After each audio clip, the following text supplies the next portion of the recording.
ব্যাপী যে মহান নামযজ্ঞের আয়োজন আমরা করেছি তারা করেছে, তাদেরকে সাধুবাদ জানাই, তাদেরকে আমাদের বৈদিক অভিনন্দন নাম জানাই।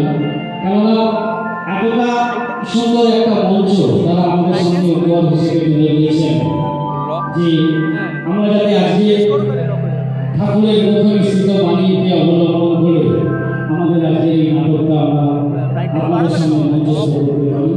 তাই তাদেরকে আমরা কৃতজ্ঞতা জানাই, তাদেরকে অভিনন্দন জানাই, বৈদিক অভিনন্দন রামনারায়ণ নাম জানিয়ে শুরু করছি আমাদের আজকের নাটক।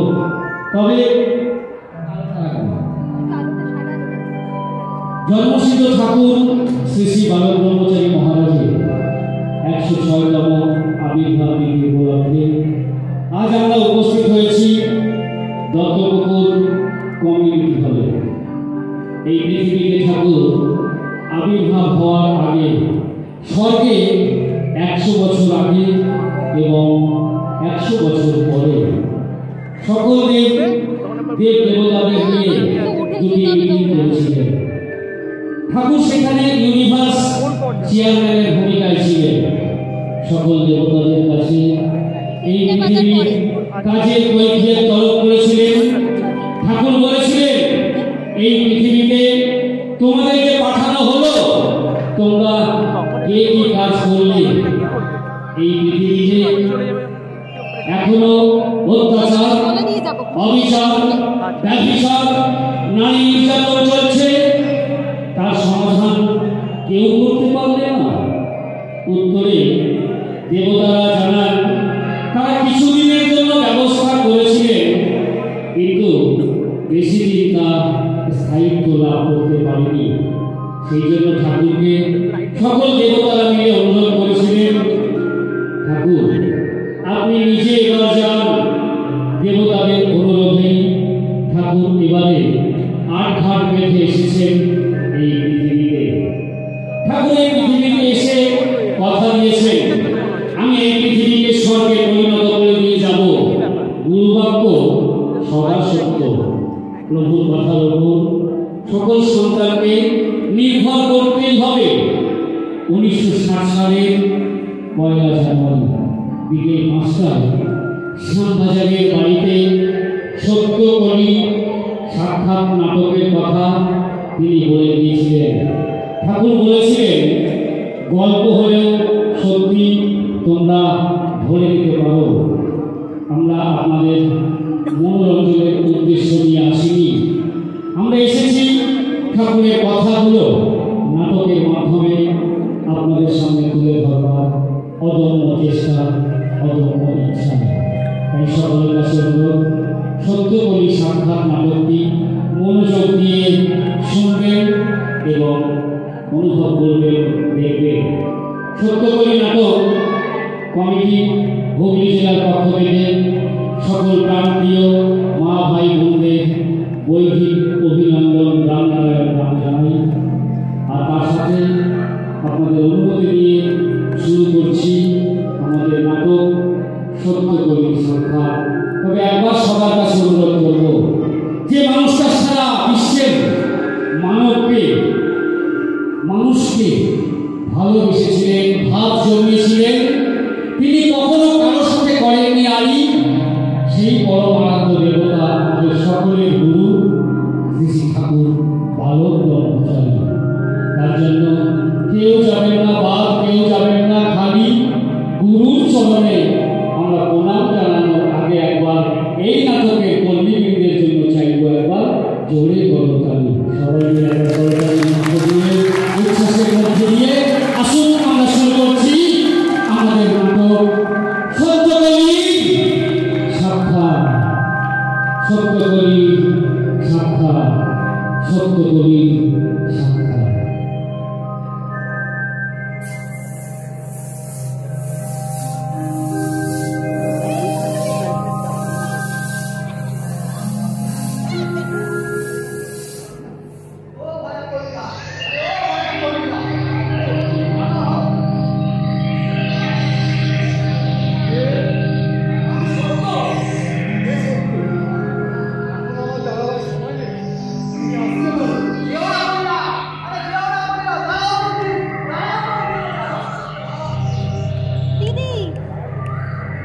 কিবোর্ডের সাউন্ড কমবে, কিবোর্ডের সাউন্ড কমবে।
এখন তুমি ভালোবাসছো কেন?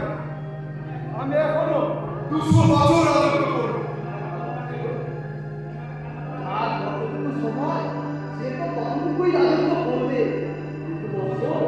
তোমার মনে আছে তোমাকে পাঠানোর আগে তিনটি শর্ত দেওয়া হয়েছিল।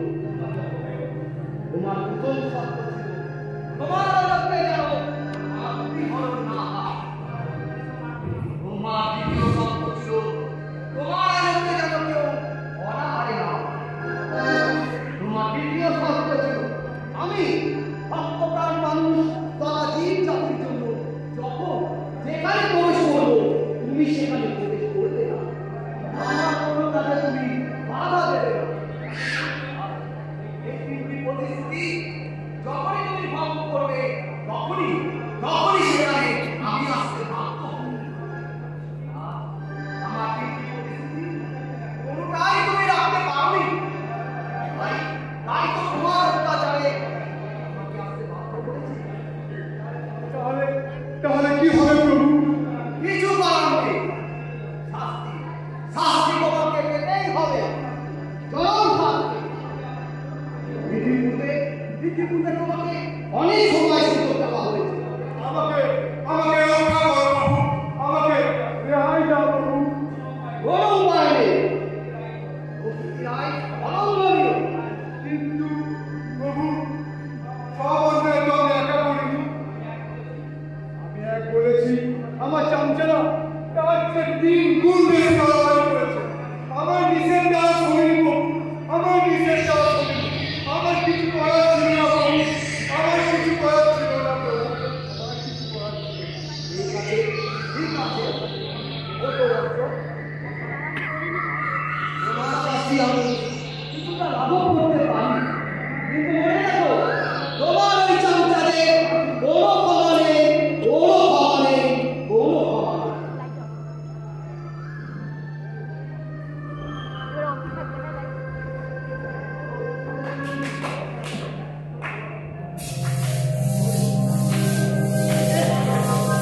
তোমাদের মনে এখন হয়তো প্রশ্ন জেগেছে, এই সত্য যার এত ক্ষমতা, এই সত্য হলে ও ইউনিভার্সের চেয়ারম্যান।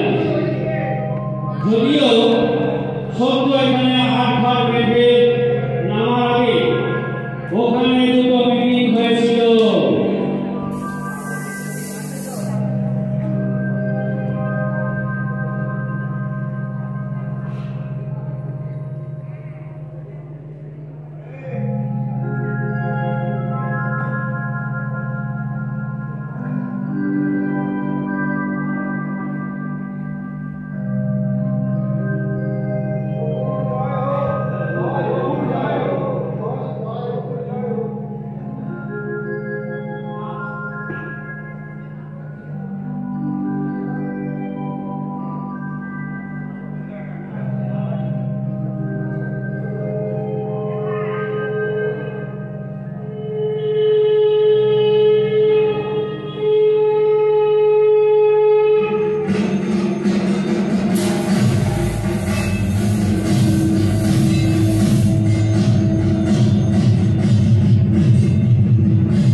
প্রত্যেকেরই কাছে পরিণত তলব করা হলো।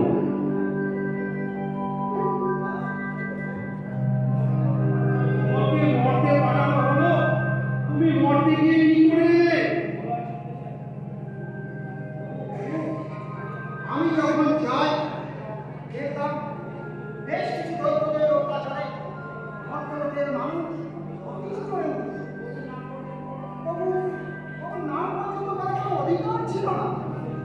আমি সেই সমস্ত দ্রুত পথ করে পরম ভক্ত প্রহ্লাদকে ধর্মনগর ভার দিয়ে চলে আসি। কিন্তু প্রভু তা বেশি দিন দায়িত্বলাভ করেনি। প্রভু দায়িত্বলাভ করেনি।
তোমাকে মরতে পাঠানো হলো, তুমি মরতে গিয়ে কি করে এলে?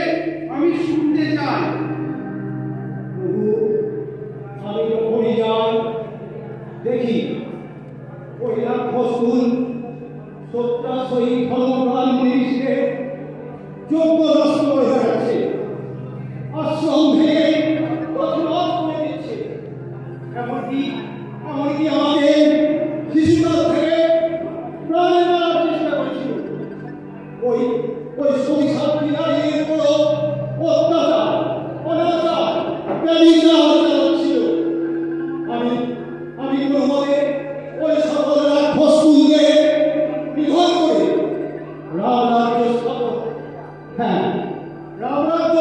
করেছিলাম বলে। কিন্তু বেশি দিন স্থায়ী হয়নি প্রভু, বেশি দিন স্থায়ী হয়নি। আমার দ্বারা পরিপূর্ণ কাজ করা সম্ভব হয়নি প্রভু, পরিপূর্ণ কাজ করা সম্ভব হয়নি।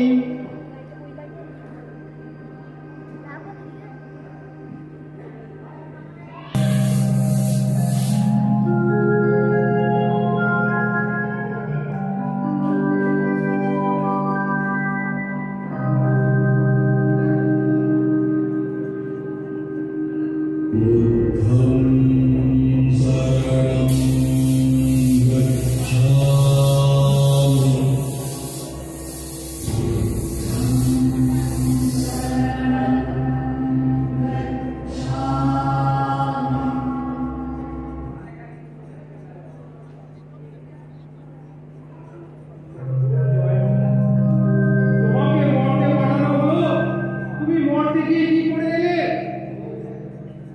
প্রভু, দেখি রাজশক্তি আর মৌলবাদী যৌথভাবে পরিকল্পনা মাফে নিরীহ শত্রুনিষ্ঠ জনগণকে আইন কায়েম করেছে। আমি আবার সীমিত ক্ষমতায় কিছু হিত উপদেশ বিশেষ করে 8টি বিধান দিয়ে চলে আসি আর আপনার পরিবারটা নিশ্চিত ঘোষণা করে আসি। যেহেতু আপনি ছাড়া ওই পৃথিবীর সমাধান আর কেউ করতে পারবে না, আর কেউই না। জয় হোক।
তুমি ঘর থেকে কি করে এলে এই জনগণের জন্য?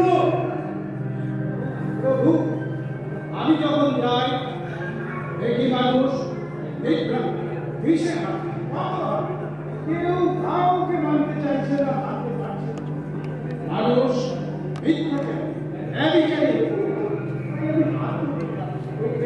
সাধারণ মানুষদেরকে সংগঠিত স্বার্থ হারাতে অনেক সম্প্রদায়ের মধ্যে বিদ্রোহ করতে ওই সমগ্র পৃথিবী নানা মূল্যে নানা পথের বিরুদ্ধে একটাই পথের নিশানা দিয়েছে।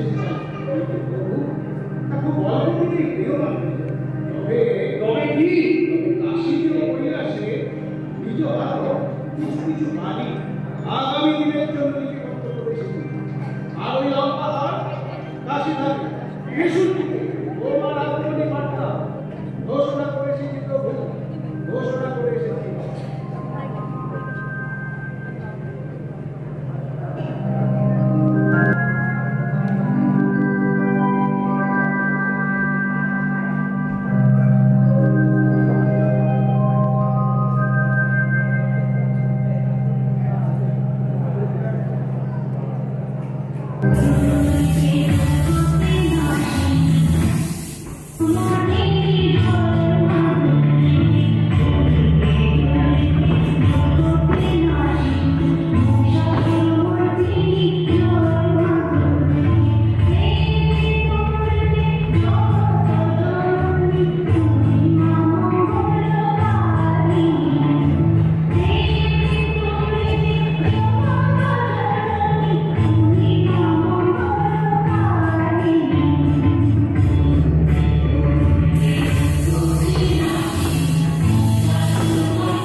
বিশেষ করে নারী জাতিকে নিয়ে বেদলাপানা দেখে আমি প্রতিবাদ করতে গেলে আমার এক পাটি দাঁত ভেঙে দিল। আমি ধর্মচ্যুত করলাম, ধর্মের জয় করলাম, সাধারণ মানুষদের শান্তি পথ দেখালাম, কিন্তু শেষ রক্ষা করতে পারলাম না। শেষ রক্ষা করতে পারলাম।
তোমাকে যে মর্তে পাঠানো হলো, তুমি মর্তে গিয়ে কি করে এলে?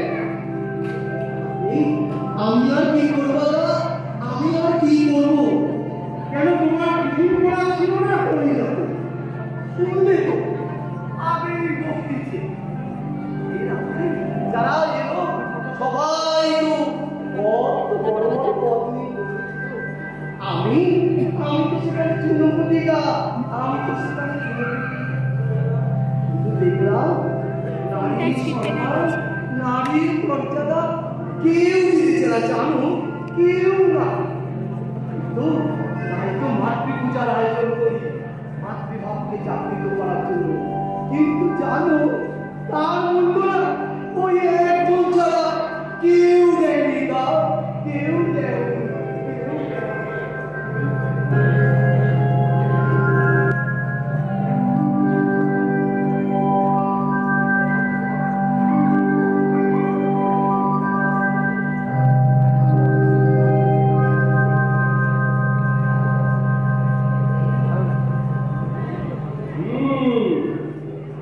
তাহলে তোমরা কেউ পারলে না এই সমস্যার সমাধান করতে? এখন উপায় প্রভু, আপনাকেই যেতে হবে প্রভু। ওই পৃথিবীর সৃষ্টি প্রথম থেকে আপনি একবার জানেন, তাই তো সমস্যা সমাধান, তাই তো সমস্যা আছে। ঠিক আছে, ঠিক আছে, দেখছি আপনার চিন্তা করে আমি কাজে কাজ দেখছি। যুগে যুগে অসুরদের অত্যাচার ছিল, যুগে যুগে অত্যাচার ছিল অসুরদের, যুগে যুগে অসুরদের অত্যাচার ছিল, যুগে যুগে অসুরদের নরপিশাচদের অত্যাচার ছিল, নারী নির্যাতন ছিল, অসুরদের অত্যাচার ছিল।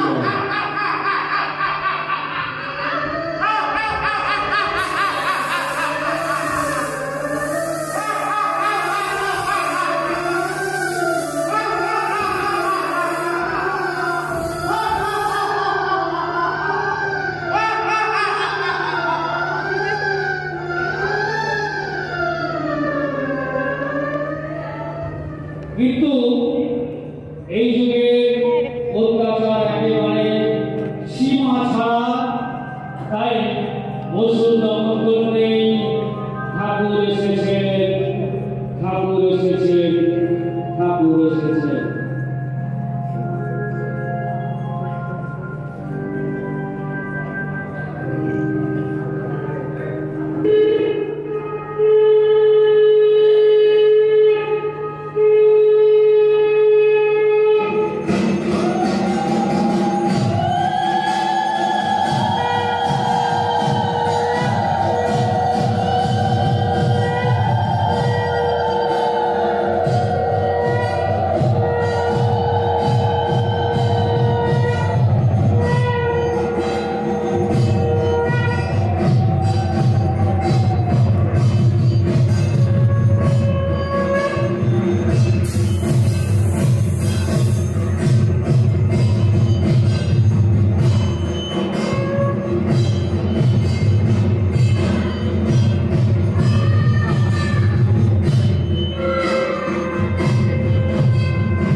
বিশ্ব ধর্ম, জীব ধর্ম, ধর্ম এই পৃথিবীকে আমি স্বর্গে পরিণত করে দিয়ে যাব, যাতে পৃথিবীর বুকে এক মহান শান্তির ঢেউ বয়ে যেতে পারে। তাই ভিড় রচনা করছি আমি বিশ্বের ঝাড়ুদার, পবিত্র করতে এসেছি। দেখবে আমার মহাপ্রকাশে সত্য প্রতিষ্ঠিত হবে। পৃথিবীর সমস্ত লোক এক সময় আমাকে দেখবে। এটা প্রলয়কাল। আমি এক এক ভাই এক একটি মহাদেশ ঠিক করিয়া দিয়া যাবো। চারটে মহাদেশের সমানভাবে ধর্ম স্থাপনা করব। এভাবে আমি মানুষ, পশু পাখিকে অনুপরিমাণকে পর্যন্ত আমার সর্বস্বরত করাইব। আমার এক হাতে গ্যাস লাইন আর এক হাতে কাঠি, সে কইয়া লাগিয়ে দিলেই হয়। ঠিক একটা মেয়াদি সময়ে সুশীল লগ্নে প্রকৃতির অনুকূলে আমারও কাজটা আরম্ভ হইল। তোমরা যারা এ কাজের শুরু থেকে শেষ পর্যন্ত আমার সাথে থাকতে চাও, কজন বছরের সব করবেই তাদের হবে ভূমিকা, তারা তো রিহার্সাল দেবে। লোকটাকে বেশি রিহার্সাল নয়, তা না হলেও চলবে। টুক করে ঠিক সময়টা বুঝে কাজে নেমে পড়বা। ব্যাস, কেমন? অবস্থাকে স্টাডি করে চলা। ঠিক যুদ্ধ ঘোষণার মুহূর্তটাকে মনে মনে রিয়াজ করা। প্রতি মুহূর্তে মনে রাখবা তোমরা অবসানের পথের পথিক। জন্ম যখন তোমাদের হয়েছে, মৃত্যু তোমাদের অনিবার্য। তবে এমনি কেন মরবে? মৃত্যু যখন তোমাদের অনিবার্য, এমনি শ্বাসকষ্টে লড়তে চেয়েও না। বেদের পবিত্র দণ্ড নিয়ে এগিয়ে যাওয়ার পথে মৃত্যুকে বরণ করে নিও। পারছি না, হচ্ছে না, হবে না, এ কথা শুনতে আমি ভালোবাসি না। পারতে হবে, করতে হবে। এটাই হবে তোমাদের চলার পথে প্রতিজ্ঞা। এটাই হবে তোমাদের চলার পথে প্রতিজ্ঞা। আশীর্বাদ করো ঠাকুর। আশীর্বাদ করো তোমার নির্দেশ জগতে সকল সন্তান কন্যা চলতে পারি ঠাকুর। তোমার নির্দেশে জগতে আমরা তাকে সম্মান করো।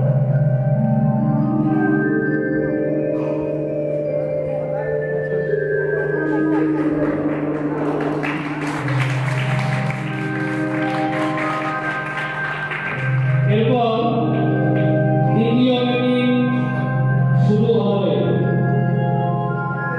সময়কাল প্রায়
আপনি নিজের চোখে দেখলে অবাক হয়ে যাবেন। সব ঠিক আছে, সব নিঃস্ব রিক্ত হয়ে রয়েছে। আমাদের ভূতের দশা, যে যাবে তাকে চিড়ে চিড়ে খাবে, চিড়ে চিড়ে খাবে। সেই জন্যই তো এবার সবার একসাথে যাওয়া দরকার। না প্রভু, আমরা বলেই দিয়েছি আমরা কেউ যাবো না। আপনার সৃষ্টি আপনি বাঁচাবেন। আমাদের বড় যারা যায়নি তাদেরকে নিয়ে যান। তোমরা কি বলো? প্রভু, আপনি আমাদের বিচার, আমাদের সকল ভালো মন্দের দায়িত্ব আপনার। আপনি যেখানে যাবেন আমরা সেখানেই যাব, আমরা সেখানেই যাব। ঠিক আছে, আর তোমরা যারা নেমেছিলে তাদের অধিকাংশ নামতে হবে। এবার কারা কারা যাবে এই মুহূর্তে তোমরা ঠিক করে নাও। আমরা আমরা কেউ নামবো নিব, আমরা আর কেউ নামবো নিব।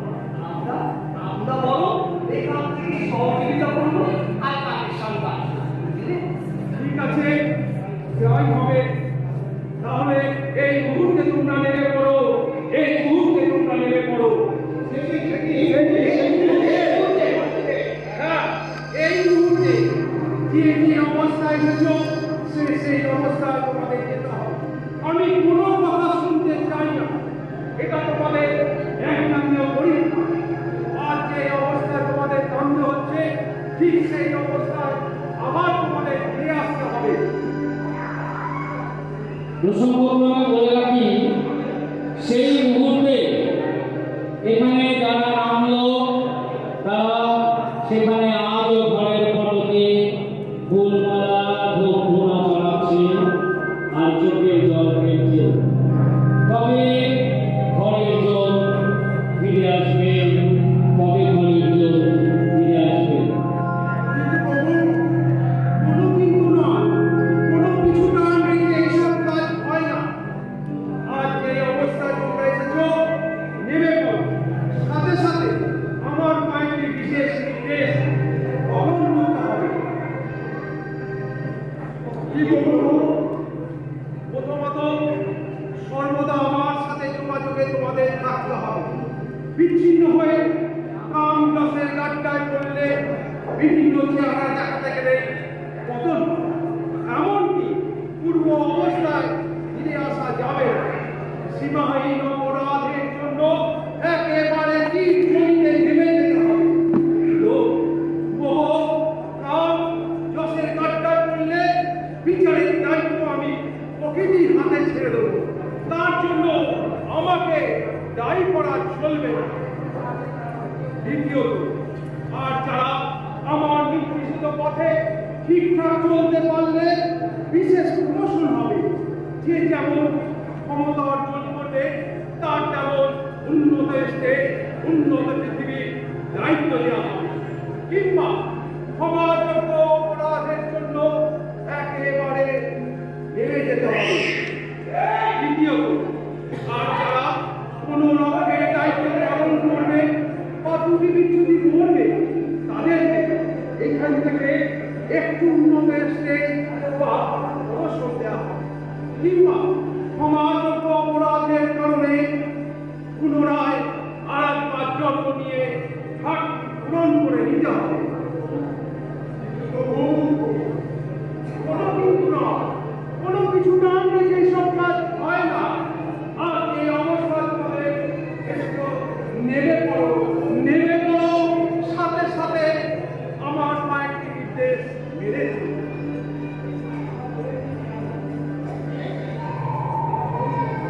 না প্রভু, আমরা যাব না, আমাদের প্রমোশনেরও দরকার নেই।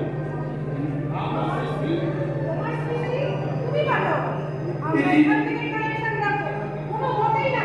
বরং আমরা এখান থেকে কানেকশন রাখবো। আমি কোনো কথা শুনতে চাই না, আমি কোনো কথা আপনাদের শুনতে চাই না। কিছু ভয়ানক কঠিন দায়িত্ব, এই ভয়ানক কঠিন কাজ। খুব কঠিন কাজ, কঠিনই তোমাদের সাধনা। আর দেরি নয়, আর দেরি নয়।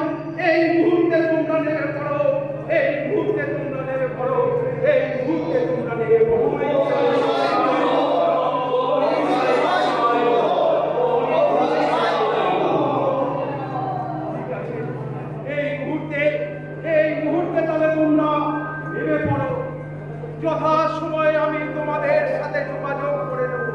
তুমি আদেশ পালনে অন্যটা করবে না।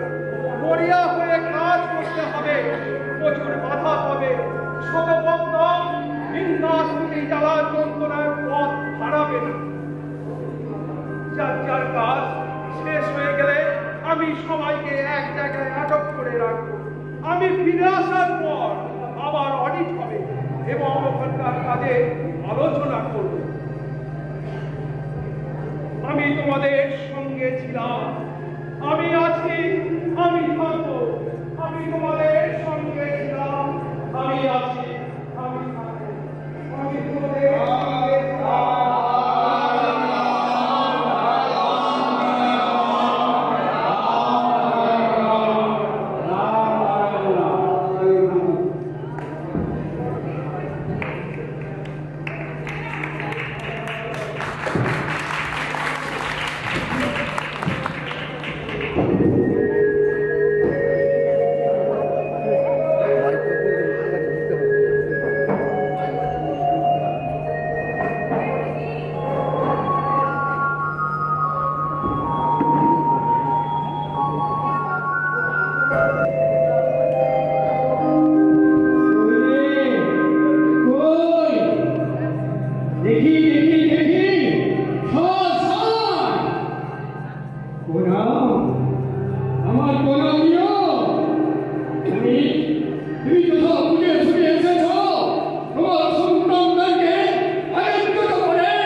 হুগলি জেলার এই প্রচেষ্টা কেমন লাগলো একটু করতালির মধ্যে দিয়ে দিতে দিতে হবে।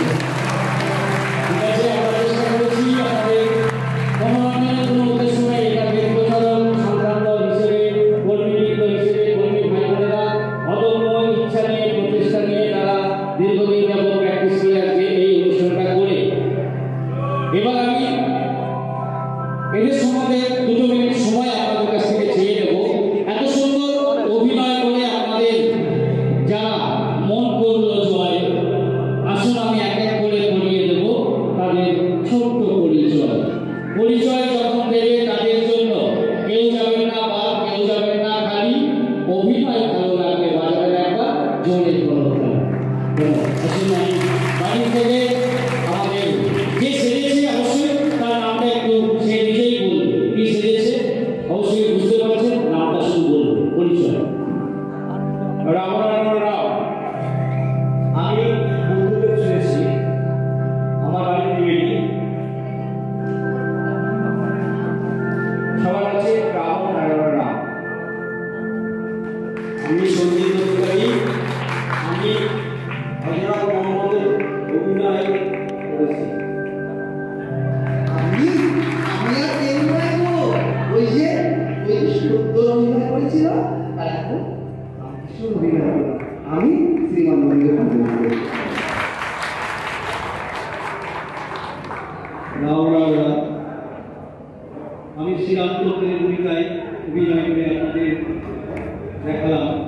যদি ভুলত্রুটি হয়ে থাকে ক্ষমা করবেন। আমার নাম নিমাই চাঁদ পালু। রামনারায়ণ।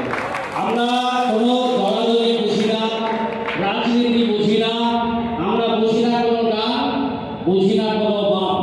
আমার সামনে যে চরিত্র উনি অভিনয় করেছে তিনি স্বয়ং শ্রীরাম। জোরে একটা তালি করতে হবে। Thank you. এবার রামনারায়ণ রাম। আমরা কিন্তু কোনো মনোরঞ্জন দেওয়ার জন্য কিন্তু এই নাটকটা করিনি। কেউ যদি ভাবেন যে এটা খুব মনোরঞ্জন দিলাম, খুব ভালো লাগলো, তা কিন্তু নয়। ঠাকুরের যে বেদ বাণী সেটাকে তুলে ধরার উদ্দেশ্যেই আমাদের এত প্রয়াস, এত কঠোর পরিশ্রম আমরা করেছি। যদি এই নাটকটা যদি কেউ করাতে চান আমাদের সাথে যোগাযোগ করবেন। বিশেষ কিছু খরচা আপনাদের হবে না, যেহেতু আমরা প্রত্যেকে ড্রেস কিনে নিয়েছি, খালি একটা মেকআপ ম্যানের খরচা আর একটু গাড়ি ভাড়া হলেই আমাদের হয়ে যাবে। আমি শিবের ভূমিকায় পাঠ করেছি, এটা বড় কথা নয়। এই মঞ্চে আসতে পেরে নিজেকে ধন্য মনে করছি। ঠাকুরের কাছে শতকোটি প্রণাম জানাই এবং সকলকে বৈদিক অভিবাদন রামনারায়ণ জানাই এবং ঠাকুরের কাছে প্রার্থনা করি আপনারা সকলে সুস্থ থাকুন, ভালো থাকুন। রামনারায়ণ রাম। রামনারায়ণ রাম। আমি নারায়ণের অভিনয় করেছি। আমার বাড়ি চন্দননগর। আমি সোমেন অধিকারী। ঠাকুরের চরণে আমার অনন্ত কোটি প্রণাম আর সমস্ত ভাই বোনদের আমার বৈদিক অভিনন্দন। রামনারায়ণ রাম।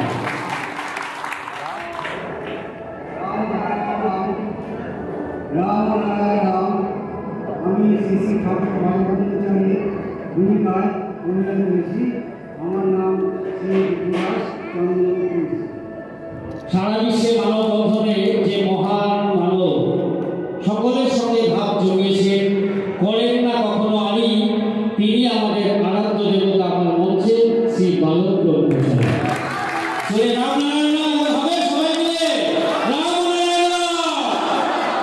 এবার আমি আসুন ম্যাডাম বলুন আপনার পরিচয়। রামনারায়ণ রাম। আমি মা দুর্গার পাঠ করেছি। আমি জানি রামনারায়ণ রাম। আমি শ্রীকৃষ্ণ অভিনয় করেছি। আমার নাম সুমন ঘোষ। আমি বন্ধুবাদ থেকে এসেছি। রামনারায়ণ রাম। আমার নাম আমেশ ঘোষ, চন্দ্রনগরে থাকি। আমি পড়ি এবং চৈতন্য মহাপ্রভু করেছি। আচ্ছা লিখতে আমার নাম রানী মন্ডল। দীপকর্ণা অধিকারী। এটা শেখা। আমার নাম শ্রী দাস। শোভা। রামনারায়ণ রাম। স্রষ্টা চেয়ারম্যানের অভিনয় করেছি। ভুল ত্রুটি হলে ক্ষমা করে দেবেন। আমার নাম স্বপন দাস। রাম রাম রাম রাম। আমি চন্দননগরবাসী মলয়াদি দাস পাঠ করেছি উচ্চকবি সাধক বুঝি রাম রাম রাম। আমি পাঠ করেছি ঋষি সন্দীপ সরকার। রাম রাম রাম। আমি কিন্তু আপনাদের সবার প্রতিনিধি, ভক্তের অভিনয় আমি করেছি।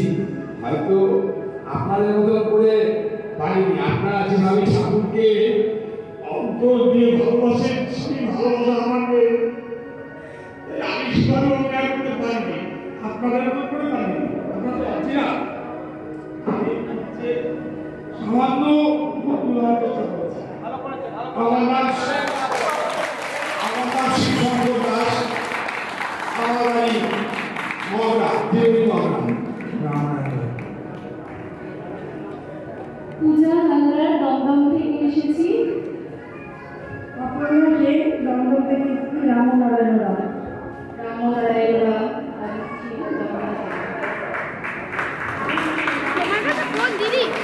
আচ্ছা, অর্গানাইজার যিনি সহযোগিতা করেছে ভাইকে একবার চলে আসছে, চলে আসে। আমাদের সকলের পরিচয় আমরা দিলাম, কিন্তু ব্যাকগ্রাউন্ড মিউজিকে যে ছোট্ট ছেলেটি, যে ছোট্ট ভাইটা সহযোগিতা করেছে, ওর নামটা একটু বলে দাও সবাইকে।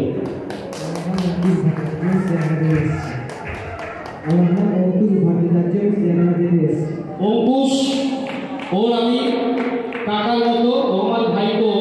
আর যদি বলি দাদা, ও আমার ভাই। অঙ্কুশের জন্য কিন্তু একবার জোরে হাত তালি দিয়েছেন।